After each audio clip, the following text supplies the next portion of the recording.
Hey guys, welcome here. My name is Sarah Therese. I'm always checking out the food that I'm cooking today. I want to share with you guys some meal prep, some recipes, some food that I like to have on hand, especially recently. I've been craving this stuff. I'll show you what I made today. And any of these recipes that I have on my website, I will link down below for you to recreate in your own kitchen. I got some baked goods, I got egg stuff, I got cashew creams at Ziki, hot dog or like sub sandwich buns. Yeah. So anyway, we're gonna rewind like a few hours here and get started. Zucchini fritters. Oh my goodness. Oh my goodness. Whip is that zucchini? Don't even.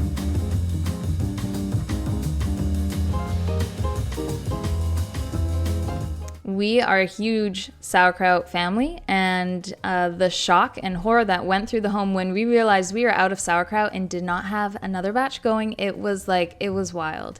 And after we all decided to stop panicking, I bought a cabbage from the store and pretty much just got to work the next day. This takes anywhere from 1 to 2 weeks, sometimes even less, to make sauerkraut. So it's not that we're making it today and that is said and done. This is a bit of a process, but I'm starting it today. The rule of sauerkraut, at least for me, is for every pound of cabbage you have, you're going to use 2 teaspoons of salt. And of course, I'm using sea salt. I'm slicing up my cabbage really thin.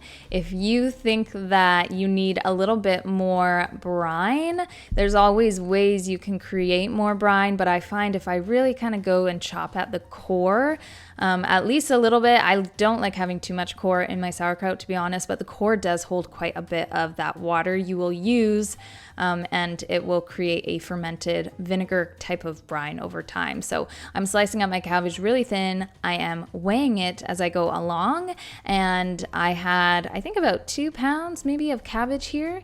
I got my cabbage also for just over $3 at the store. So this is a very good cost-effective way of getting in your probiotics, and in my opinion, sauerkraut is the best way to put probiotics, prebiotics into your body and help heal and take care of your gut. This is such a quick thing to do as well, so that's why I'm kind of getting it started here in the morning.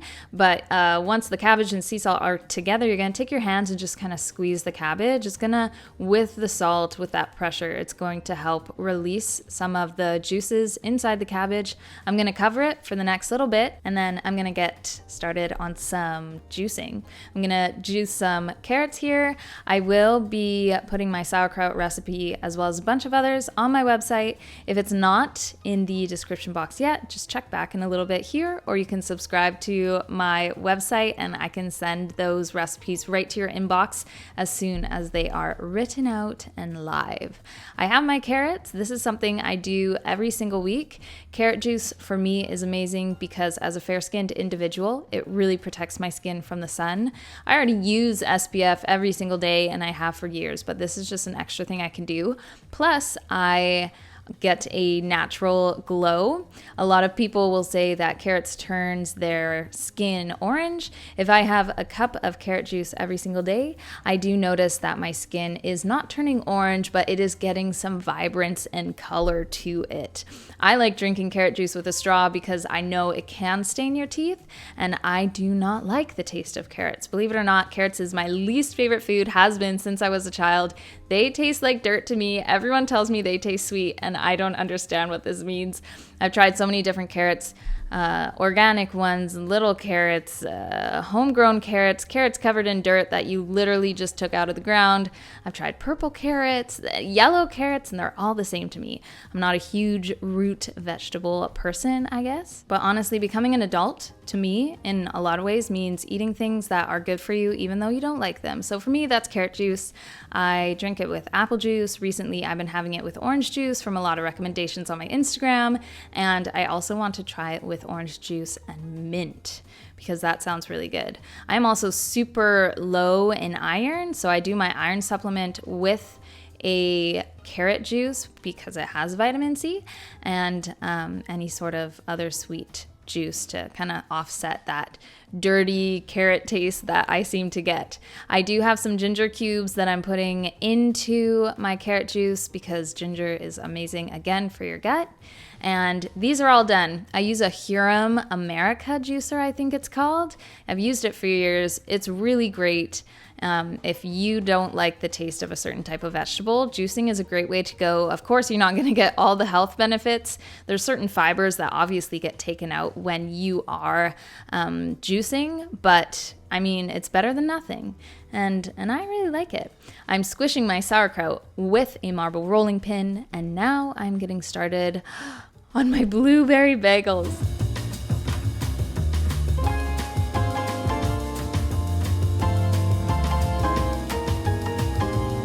Thank you to Element for sponsoring this portion of today's video and for keeping me ridiculously hydrated every single day. Element is a really yummy electrolyte drink mix. It comes in these packages like this, so they're travel friendly. I love Element because it contains a science-backed electrolyte ratio, which is 1,000 milligrams of sodium, 200 milligrams of potassium, and 60 milligrams of magnesium, no sugar, and a whole lot of salt. The reason for the salt is because when you sweat, the first type of electrolyte your body is losing is actually sodium. When your body lacks sodium, your body's gonna feel it. And if that sodium isn't getting replenished, you're gonna experience things like fatigue, drowsiness, muscle cramping, or if you're like me, headaches. And there's seriously just no junk or bad stuff in here. No sugar, no coloring, no artificial ingredients, no gluten, no fillers, literally just the good stuff. I'm a mom, I'm a stay-at-home mom, but I'm busy, I'm moving around, I'm doing things, and I find especially at 2 p.m., I'm kind of at that point where I'm tired and extremely dehydrated, and that's when I take my Element. I do 1 pack in about a liter of water, stir it all up with my straw, and then I'm able to drink that over the next little bit. There's a ton of great flavors. I've been really enjoying the grapefruit. Orange salt is also so good. And the watermelon salt is also just like ridiculously refreshing and is probably gonna be my drink of the summer. So what I'm basically trying to say is that you need Element and this is your time to act. Right now, Element is offering you guys, my viewers, a free sample pack with every order. The sample pack is 8 single-serving Element drink mixes. It's a great way to try out flavors or give some to your friends and let them try out Element for themselves. Go to drinkelement.com/Sarah Therese. If you want those free sample packets, it's just through this link. So again, it's drinklmnt.com/Sarah Therese.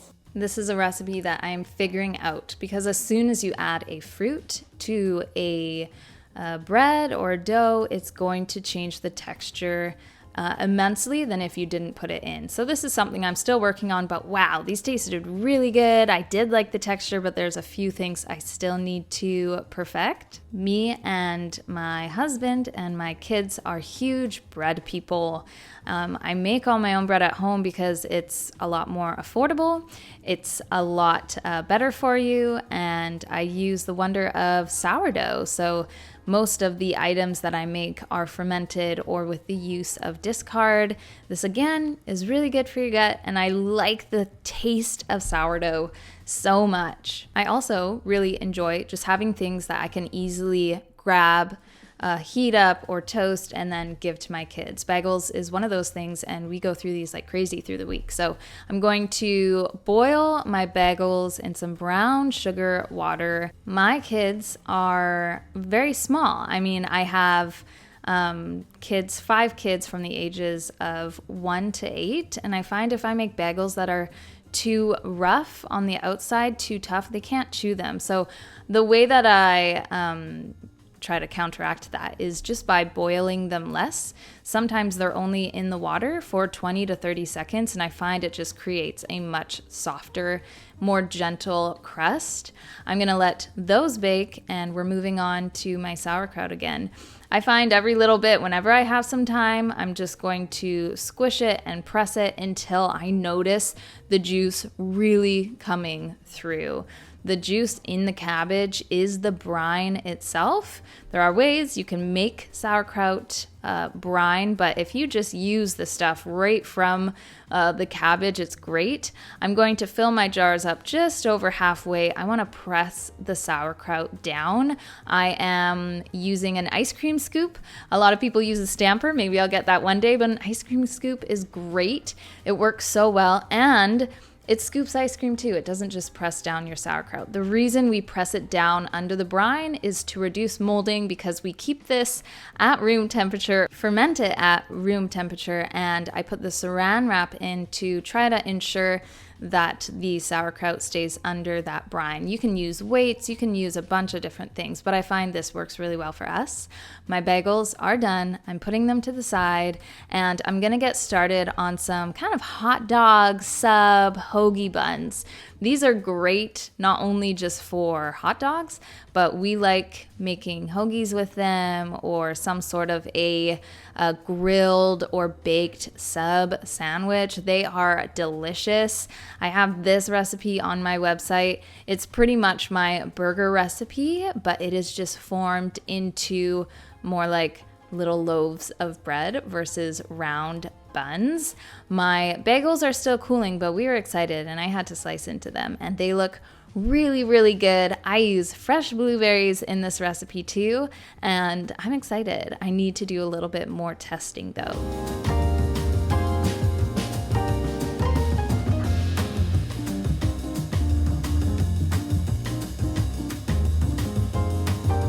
Again, if I can have some sort of baked good that I simply have to heat up and give to my kids, that's just so convenient, especially for breakfast and for snack time. So these are the most loved recipe on my website as of right now. These are sourdough lemon berry lemon muffins. They are fermented, the dough is fermented overnight, and then simply in the morning you add in your berries. This is a bit of a thicker dough, so don't be afraid to really stick your fingers in there and try to scoop it into your little muffin cups. But these are delicious. They are really simple to make. They bake perfectly every single time, and I highly recommend you trying them.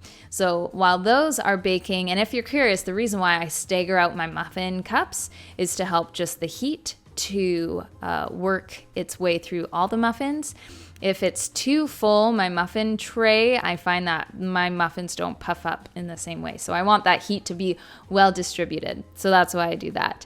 I'm onto some jam. I love using frozen berries and fruits to make jam. It is convenient, it's easy. These I think I all bought from Costco, but we're heading into a bit of a berry season in the next couple months here. And I love going out, picking them, freeze them, and then use those as much as possible, mostly in jams, but also some baked goods. This is our family's favorite jam. It is a third strawberries, a third blueberries, and a third raspberries. You're going to get to about 2 pounds of berries. I just use my scale, weigh it. I use some sugar and some honey to sweeten it. And I didn't have any gelatin or chia seeds right now, so I'm actually using cornstarch to thicken it.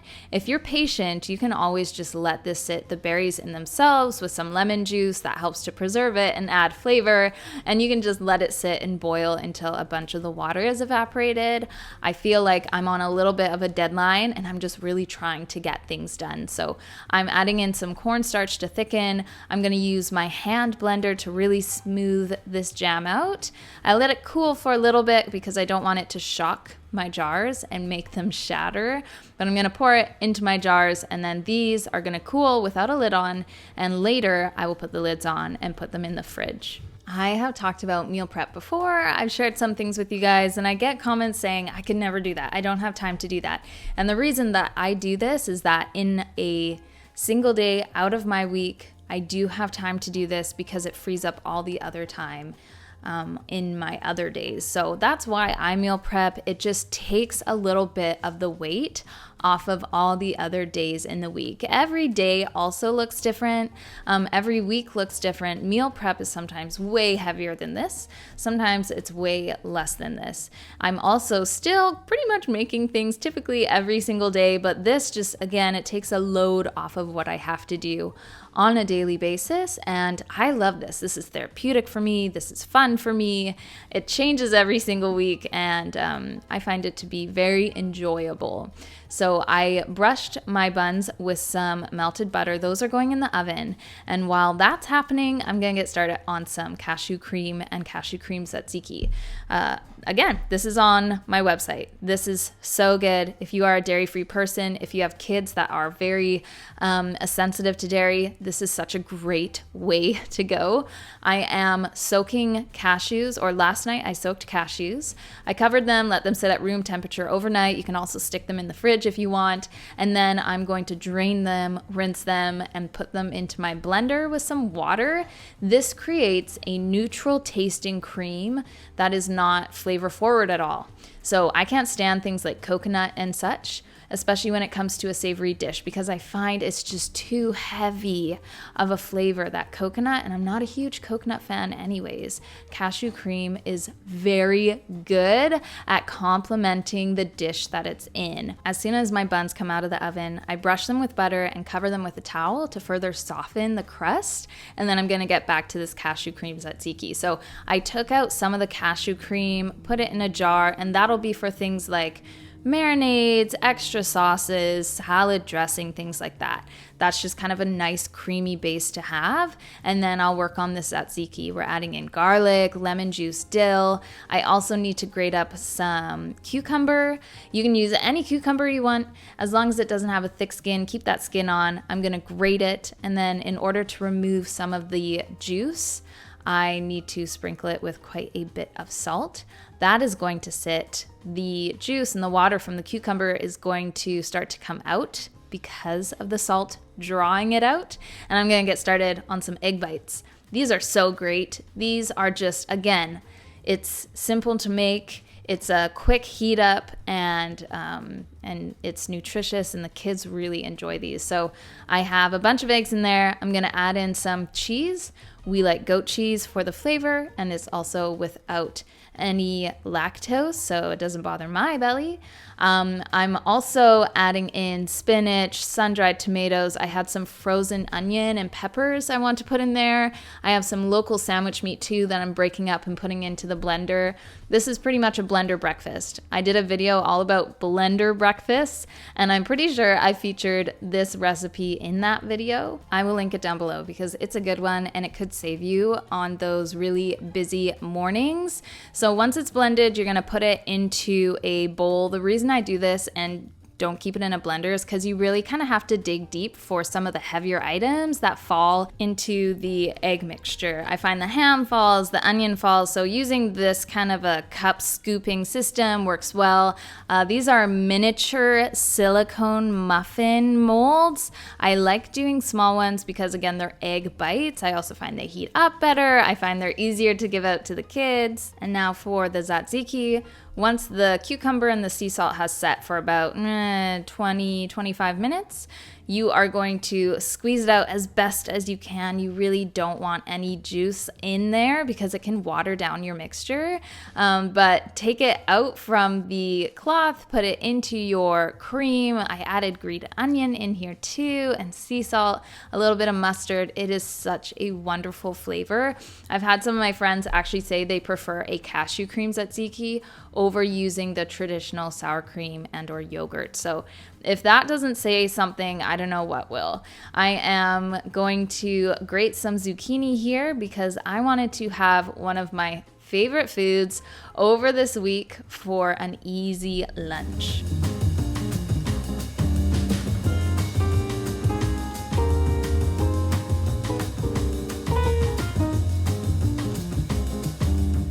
It is nutritious. It is so yummy.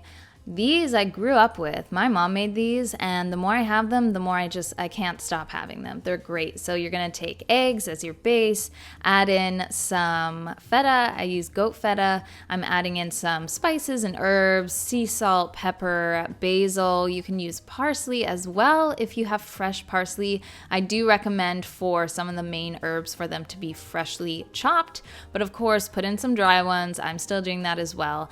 Add in your grated zucchini. You're going to do that same thing you did with the tzatziki. You're going to sprinkle it with salt, let it sit, and then squeeze out all the water. Put it in, and then you're just going to fry it on kind of a medium heat. This is just yummy. It's simple. Treat it like a pancake as you're cooking it, scooping it, flipping it. But what I like to do is eat it hot. I'll heat these up again when I want them and pour tzatziki on top. It is one of my top 5 favorite foods. Almost top 3. Actually, it might be top 3. There's my egg bites. Look at how cute they are. They get really puffy in the oven, as you can see. And when you take them out, they're going to lose some of that puffiness. But when you reheat them in the microwave, when you want to enjoy them next, they'll puff up again a little bit. These are great just on their own. Sometimes the kids like dipping them in ketchup. Kieran likes putting pickled red onion on top. But I'm going to finish up those zucchini fritters, let them cool, and this is what we have for this week. I'm going to put it all away and take a bit of a break here. Thank you for joining me for this week's meal prep. I will see you in my next video. Bye.